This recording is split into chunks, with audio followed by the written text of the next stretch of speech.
Loy, sinasagot na kita. Ano? Sinasagot na kita. Boyfriend na kita. Sinasagot mo na ako? Kurutin mo ako, Diana. Ha? Baka nananaginip lang ako ngayon eh. I love you. I love you too. Bi, alam mo to?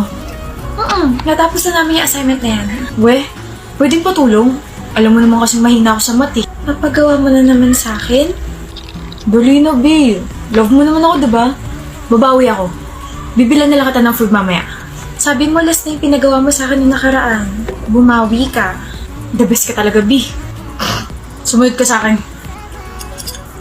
Oh, wait lang ah. Akala ko ba matalino ka? Bakit? Galit ka ba sa akin, Loy? Di ba matalino ka? O eh, bakit lahat ng pinagawa ko sa assignment at saka mga essays, puro mali? Puro bagsak? Alam mo bang 3 line of 7 ko dahil sa ginawa mo?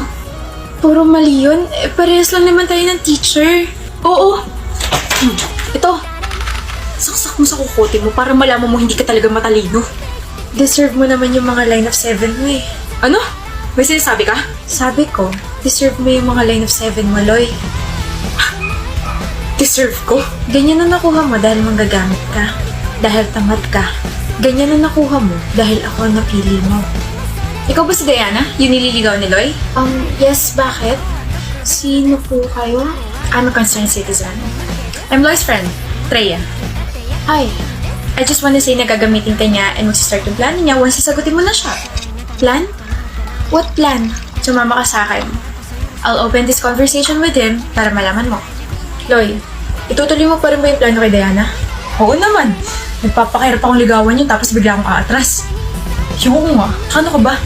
Matalino yun and even if she looks gullible, I know mapapakinabangan siya for my assignments and projects. Papasa ako dahil sa kanya. And if hindi kanya sagutin, I guess I'll have to find another girl. Game yan na ulit, Rhea. I told you, he's planning to use you. Kala ko naman may nagkakagusto na talaga sa akin. Why are you doing this? Marami na siyang ginamit. Kasama na ako ron. At nung nalaman ko yung totoo, I forgave him and made him my friend to avenge myself. Now it's your turn. Teach him some lesson, okay? Nakakaasa ka. Yung sagad sa buto. I'm sorry, Diana. Please help me agad. Babawi ako. Hindi ako pwede magkaroon ng ganitong grades. Mapapaya ako ng parents ko tsaka magagalit sila. Please. Sige, tutulungan kita. Talaga? Tutulungan kita sabihin sa parents mo yung mga kalokohan mo.